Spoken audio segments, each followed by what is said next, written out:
Last year, I quit. I had the trip to Japan. I had a passion, but I didn't have a roadmap. It is not realistic to learn a language in a short period of time. The skill is accumulated by time and consistency. Last year, I had no plan, just randomly jumped into learning with a textbook and some audio resources. Boredom of repetition and the lack of progress quickly overtook my initial enthusiasm. Everything fell apart. But now I have a clear plan, a language trail to success. Though the goal is still to achieve the ability to have basic conversation with the locals, I added N5 proficiency to the plan. It adds some structure to the learning with vocabulary and grammar, which provides a baseline for the spoken language. Another change I made is to divide daily tasks into smaller, concrete, and achievable sections. If you want to see the exact details of that plan, click the link in the upper corner to see in my first video where I broke it all down.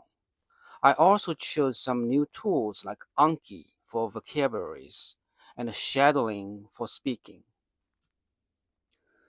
Those tools are better for my targets, but I will explore more ways of learning, adding varieties to make this journey fun and fresh every day. I will share them in real time on my language trail. I truly believe that this time is different for me. Don't believe it? Subscribe this channel and follow along with me. Let's see how far we can go together. Here is my report card for the second week.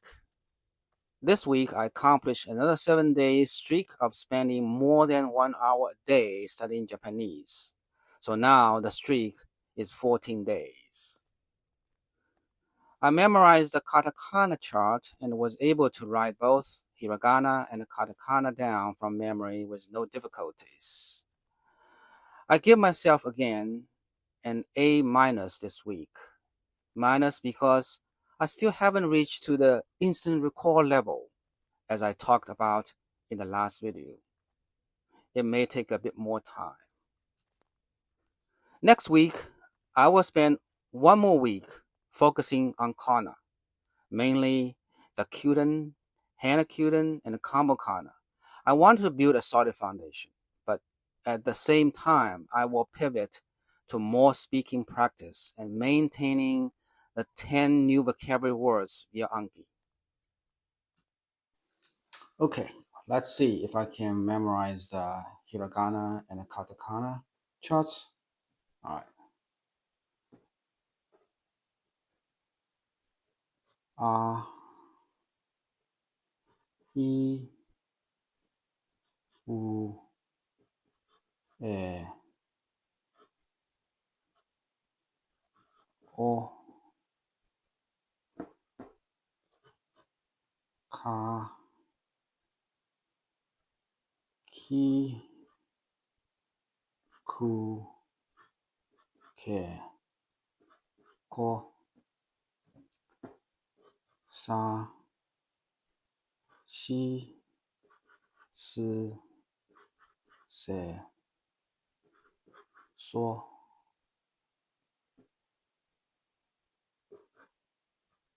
Ta, Chi, no, Chi, Ci, Te, Do, Na, Ni, Nu, E,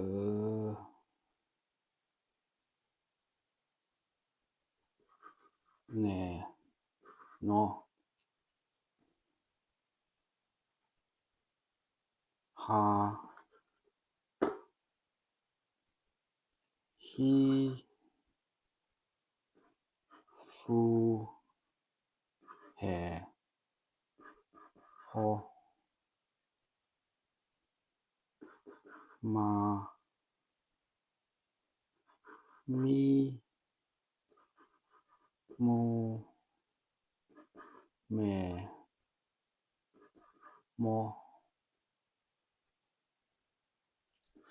ya, yu,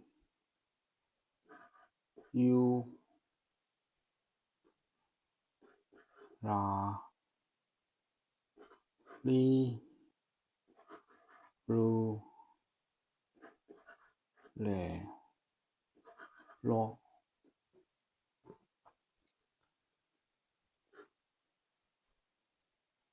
wa, o. Okay, so that's the hiragana. Uh, katakana. A, I, U,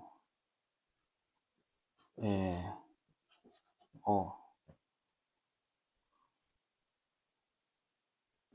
ka, ki, ku, ke, ko,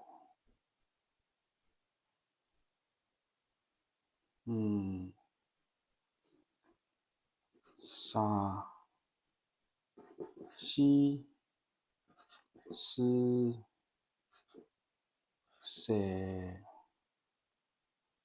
so, so, ta, ta, chi, ci, te, to, na, ni, nu, ne, no,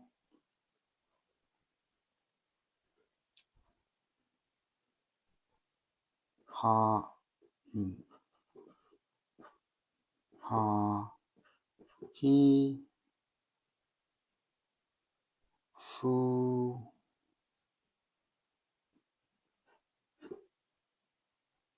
he, ho, ma, mi, mu, me, mo, ya, i,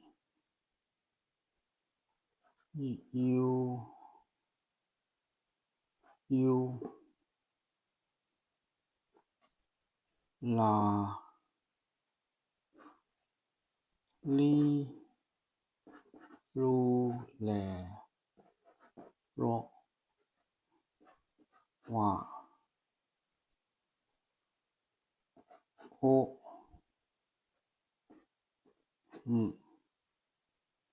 All right. Let's see.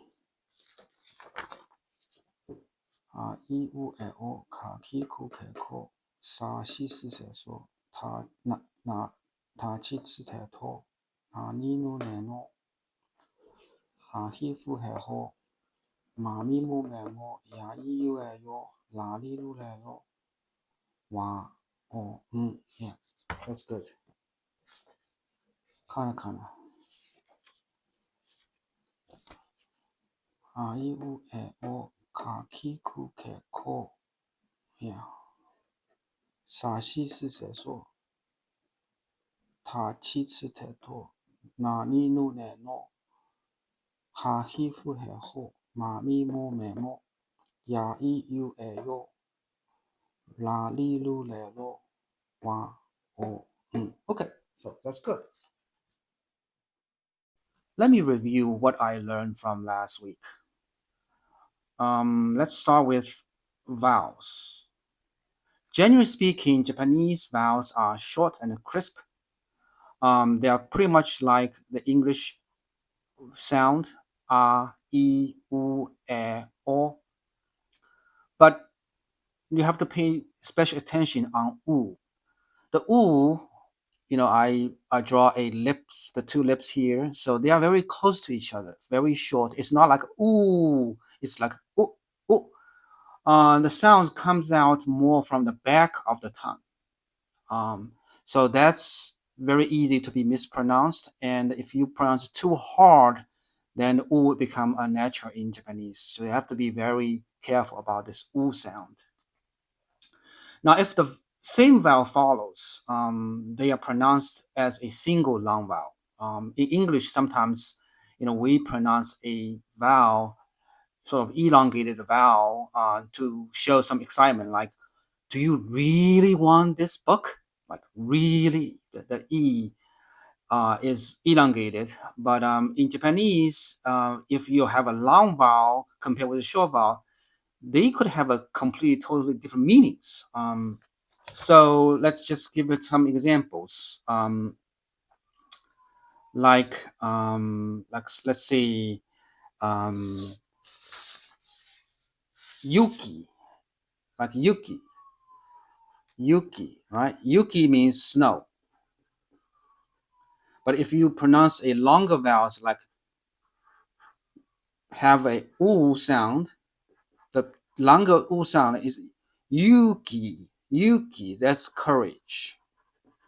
So Yuki, right? So if you say like beer, so the elongated vowel here is beer is in katakana, you just do a dash, right? So biru. But if you have a short one sound vowel, then it will be biru. Biru means building, while biru means beer. So these are the sort of different meanings when you have a different length of the vowel. So the next is consonants. Most Japanese consonants are pronounced like their English counterparts, but some, as the vowels, you have to pay special attentions. Like R is somewhere between English R and L. So here is the example of apple, um, lingo. So this is not ringo, it's lingo. It's very crisp but short, not too much force into the sound. The other one is F. It's like F is like f, f, rather than f, f. There's no force there. The example I give here is winter. Um, winter is fuyu, so it's fuyu, not fuyu. It's more like fuyu. Yeah.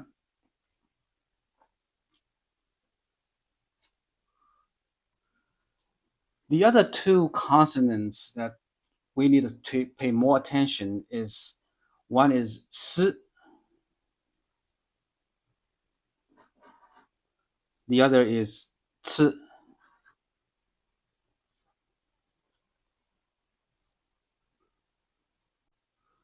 So in English, when we say, oh, we eat sushi, so it's sushi, but in Japanese, it's not really, it's sushi, it's a sushi. Same in English, we say tsunami, but in Japanese, it's called a tsunami, it's tsunami, right? Tsunami. So the tsu is, you can start with like cats, then cats, tsunami, sushi. So these are sort of very special pronunciation that's slightly different as what we did in English.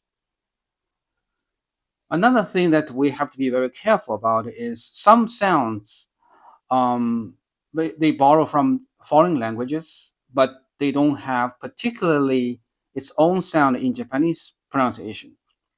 For example, in English, we have F, right? The actual F. But But in Japanese, you only have somewhere between the F and H. So for example, like say coffee. Coffee. In Japanese, they have to say kohi. So this is ko, right? It is a long vowel. He is also a long vowel, so it's a kohi rather than coffee, right? So V in English doesn't have a equivalent sound in Japanese, so they become a B. So television, for example, it will be telebi, telebi, telebi, telebi.